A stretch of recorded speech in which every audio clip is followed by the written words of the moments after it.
I like to support my favorite fish YouTuber's channel by purchasing his fish food, and it isn't the most cost effective, nor is it the highest quality.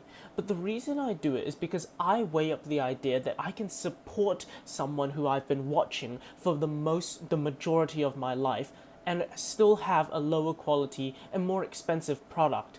And that's the clear difference between our definition and propositions. In our world, people aren't being subjected to only being able and forced to pick low quality products. They do it deliberately because they weigh up the idea that they can support a channel or they can support a guru by purchasing a lower quality product that might be a little bit more expensive.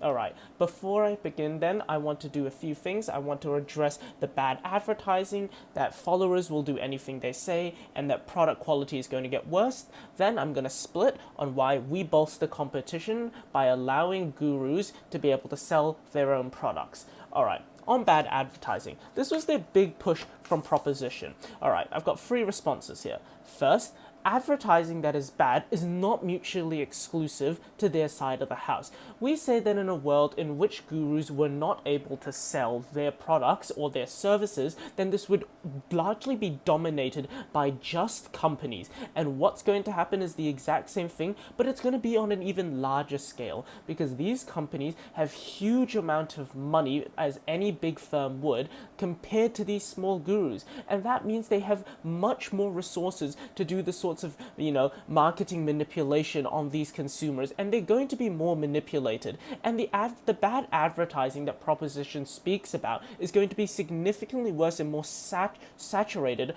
on their side of the house. But second, advertising is actually a good thing. And it is for the 80% that Proposition brought up, because these are the ways that people find out about these good products. It's not because they watch them on TV. It just so happens that the things they need in life also just happen to be the things that they watch on TikTok, the things that they watch on Instagram. Because the reason people watch gurus that they like is because it aligns with something in their life. And it's not a coincidence that these gurus make products to be able to help people in those specific niches. And so it's beneficial that these gurus do advertise so that more people can have more accessible information in finding these better products, rather than just relying on companies that they see on newspaper advertisements or other places. But third, even if we assume that every single one of these products is absolutely garbage, it still allows for more of an opportunity for people to call out these gurus.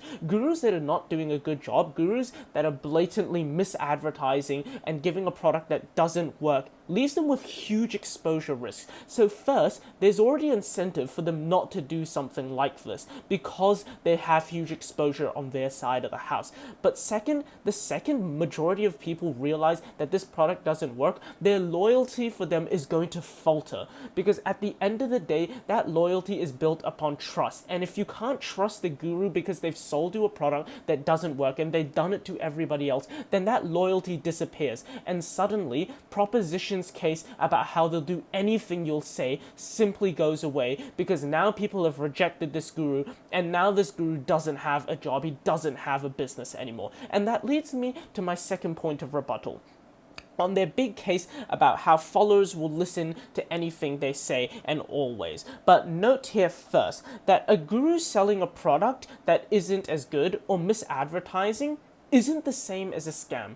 Proposition has made a very blurry line in the sand between the difference between a guru selling a product that doesn't 100% do what it's supposed to, or perhaps the advertising was a little bit misleading, and a blatant scam such as cryptocurrency and other things like CryptoZoo. But the clear difference here is that these weren't products intended to be sold, so you can't claim them as a guru's product. In our definition, in the way that we say a guru's products can be sold, is something that had the intention of actually being used. Because there's a difference between something that just doesn't end up working because the guru can't make it work, and a difference between a guru knowingly frauding their customers by making them purchase a product that never even existed. These scams are completely separate from the product, and you can't bring them, and they don't have relevance in this debate. But second, even if the products don't work, that doesn't that automatically means that people aren't going to use them again, because if they don't work once, no matter how much loyalty there is, they're not going to continue purchasing it. And second, the only people that will continue to do this are children. And that's not mutually exclusive to just their side or our side, because the fact is, if these gurus didn't exist, then these children would be purchasing from companies that sold them products that didn't work continuously anyways. Either way, these very vulnerable people are going to be negatively affected. At least on our side of the house, they have the opportunity to support someone that they enjoy. Now, third, I want to look at why they say product quality gets worse. First, if they don't do well, no one will buy. That's the rhetoric that we're going to run in today's debate, and we firmly stand behind that. Because if it doesn't work, you break the trust between you and that guru or that influencer, and immediately you're not going to start purchasing that product. You're probably even going to be filled with hatred enough to spread reviews online, and that's going to bolster the effect of people not purchasing these products. But second, loyal fans, unless this product doesn't work, doesn't mean that it's necessarily harmful, because people are choosing to support these gurus. Just because they pick a lower quality product that might be a bit more expensive doesn't mean that they're being forced to do so. It means that they just want to support those gurus. Now I'm going to split on why it bolsters competition. Some setup then on the counterfactual. We would see huge companies have all the market share. They'd be dominating, they'd be controlling exactly what products people get. So first, this stops large companies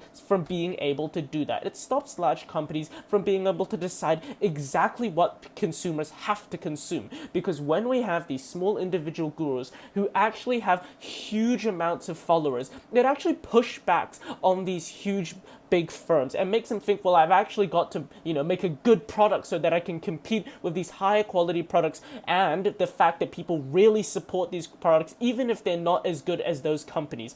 So that leads me to my second point on why we actually get better products because of this competition. The fact is that we get better products because because now they're competing. The gurus and the companies are competing for the best products so that they have people to purchase these products. Because people still want the best products if they're going to pick from a company instead of a guru. And that means that these companies have to be able to make products that are much better than these gurus, or else that support is going to outweigh purchasing from these companies. And third, it gives people more options, because now they can pick from a variety of different options, different prices, different qualities, and that's always going to be better from a consumer perspective. So if you support the idea of just picking a lower quality or more expensive product because you support someone that you've been watching for ages, then you support house opposition.